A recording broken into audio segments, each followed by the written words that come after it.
For more than 100 years, fingerprints have been recognized as a completely reliable form of positive identification of an individual. In that time, the techniques used to analyze and classify fingerprints have changed very little.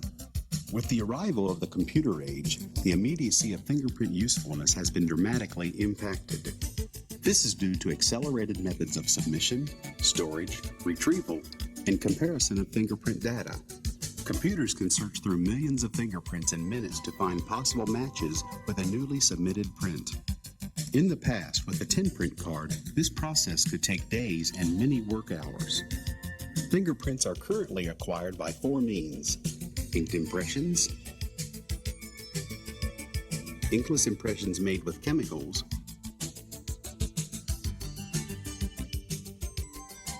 live scan prints made with computer scanners,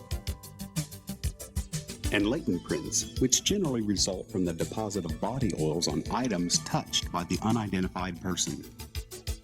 Regardless of how they are gathered, neither the unique characteristics of fingerprints nor the rapid retrieval of data are of any use without first having quality fingerprint impressions. The methods used for collecting inked impressions, inkless impressions, and live scan prints are very similar. The purpose of this program is to give you a general understanding of the nature of fingerprints and to demonstrate the collection methods used for these 3 types of impressions. We will not be discussing the collection of latent prints. If done correctly, these methods will help ensure quality fingerprint impressions.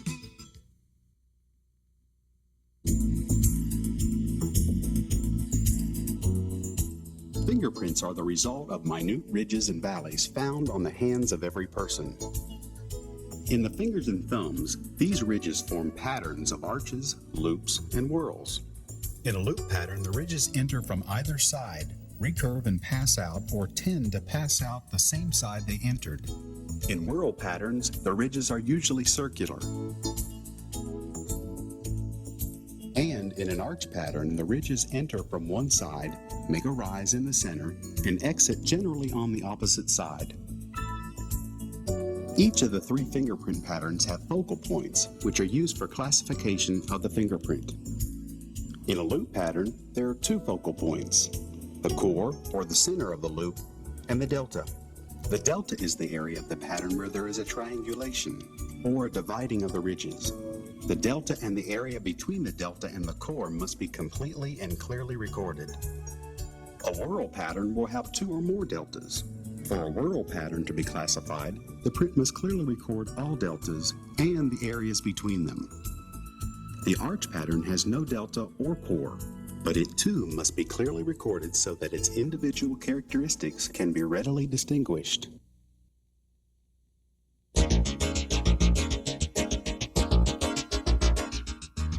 The fingerprint card has an upper area called the masthead, which you are to complete.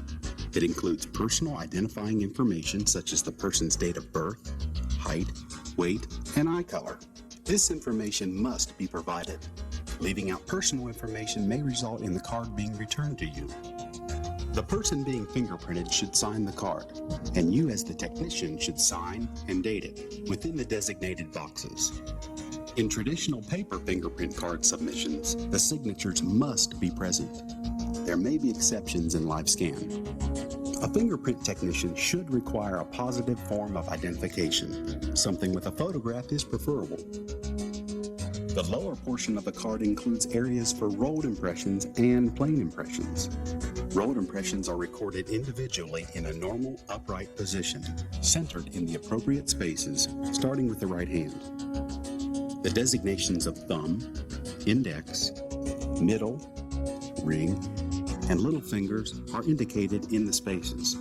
For rolled impressions, all available ridge detail is recorded by rolling the fingers nail to nail. Plain impressions are recorded by pressing the fingers of each hand in the spaces at the bottom of the card. They should be printed at about a 45-degree angle to the card. The thumbs are printed simultaneously in the appropriate spaces without rolling. Simultaneous impressions are used primarily to verify the proper sequence of the rolled impressions.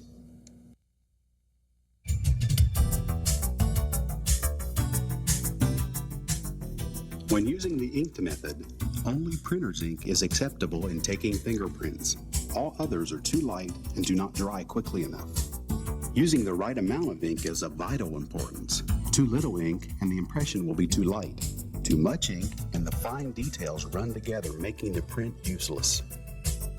If the ink is rolled evenly, each finger will be properly covered. No spot will be missed, and none left with heavy blobs of ink. With the pour-on pad method, ink is actually retained in the pad. This eliminates the need for rolling ink. This method does compromise print quality and should be only used for very limited fingerprinting needs.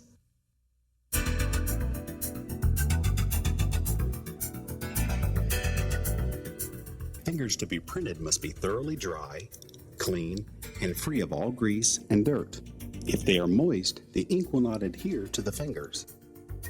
Wiping the individual's fingers clean with an alcohol swab and then drying them right before printing should give you enough time to prevent perspiration from being a problem. If a person's occupation has caused a wearing down or rough surface on the fingers, you may want to soften them up with a hand cream or lotion. Be sure to wash the lotion off before printing them. In many instances, when a person's ridges are worn, you may get legible fingerprints by using a small amount of ink on the inking plate. This is especially helpful with a person of advanced age.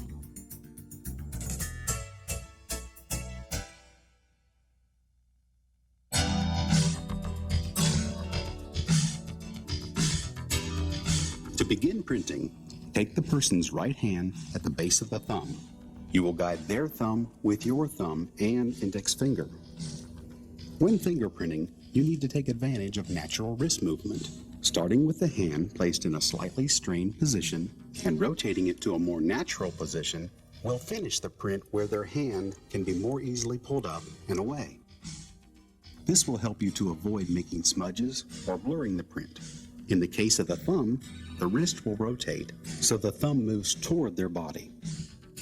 When putting ink on the thumb, it should be rolled on the inking plate so that the entire fingerprint pattern area is evenly covered with ink. The ink should cover from one end of the nail to the other, and from the crease of the first joint to the tip of the finger. Encourage the person being fingerprinted to relax. Tell them not to try to help you by exerting pressure. This way, you can gauge the amount of pressure needed. You may want to ask them to look at some distant object to distract them from what you are doing. Generally, the weight of the finger itself is all the pressure needed to clearly record a fingerprint. Move to the card and roll the print in the same manner. Use a relaxed and continuous motion. A test print will determine if the ink is being distributed evenly and how much pressure should be applied. If the test print is not acceptable, make the necessary changes and re-roll the thumb in the ink. Make the new print in the designated area of a new card. Next, the right index finger is placed in a slightly strained position like the thumb. Fingers will be rolled away from the person's body so the wrist is rotated in the opposite direction from the thumb roll. Remember to roll the finger from nail to nail and lift it up and away to avoid dragging it across the impression. Each finger of the right hand should be printed in the appropriate space in the same manner as the index finger. Move down the fingers from index to middle finger to ring finger and then little finger. Be sure to ink and print the finger from one edge of the fingernail to the other and to lift the finger up and away from the card.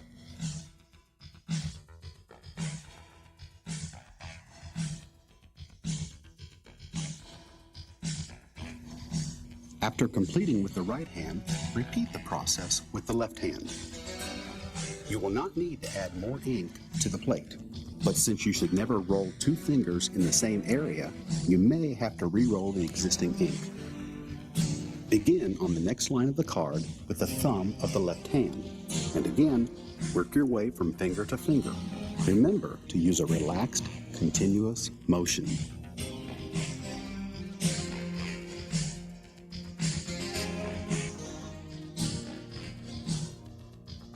If for some reason it becomes obvious that a rolled impression is not going to be acceptable, you may not have to start over on a new card. If you have them, you can use an adhesive retab to cover the original impression and then re-roll that finger in its proper space. You may retab no more than 2 impressions per fingerprint card. When you finish the right and left hand rolled impressions, adjust the card for recording plain impressions. At this point, you will almost certainly need to re-roll the existing ink on the plate, but without adding more ink. Working with one hand at a time, place the fingers together on the inking plate with firm, even pressure to ensure uniform inking. Now press down the fingers in the appropriate space at the bottom of the fingerprint card. The fingers should be at approximately a 45-degree angle to the bottom of the card. Even pressure is again exerted to ensure uniform, simultaneous printing. Be sure to lift the fingers cleanly up and away from the card to avoid smudging the impressions. Both thumbs are then inked and recorded at the same time in the appropriate spaces without rolling. Always record these thumbprints at the same time to assure that they are placed in the proper spaces.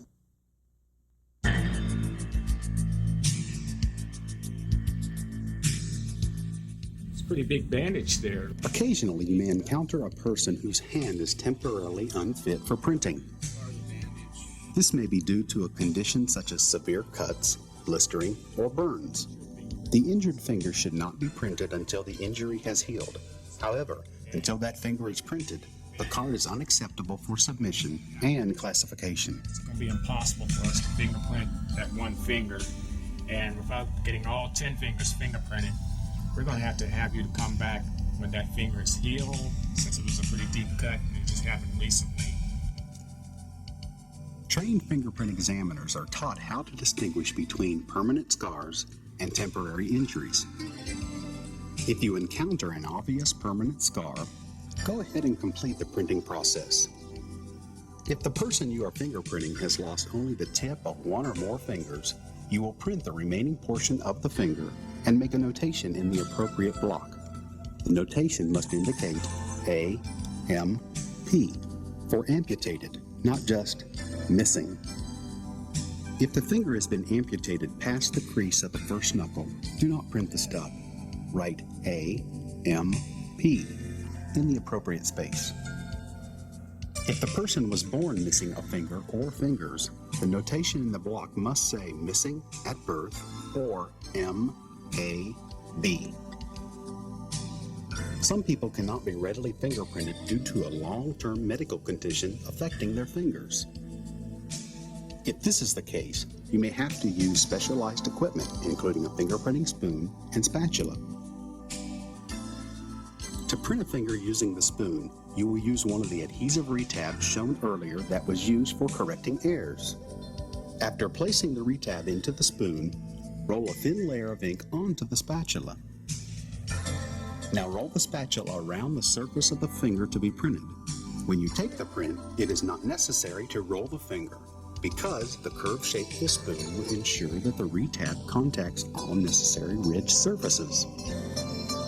If a long-term medical condition means you have to use the spoon and spatula, and you do not have adhesive retabs, you can cut out one or more spaces from a blank card and use them like retabs.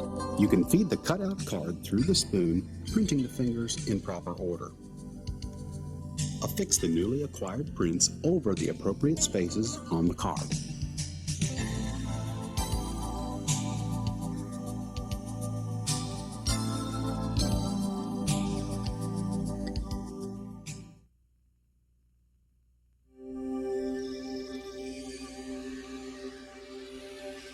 The hand manipulation techniques for acquiring inkless fingerprint impressions using chemicals are the same as with inked fingerprints. Initially, the prints will show up very faintly, but when they are processed by the fingerprinting device, they will be black and permanent. There are several accepted devices on the market, and their operation may vary slightly from device to device. Follow the manufacturer's instructions regarding proper operation, but otherwise use the techniques demonstrated for inked prints.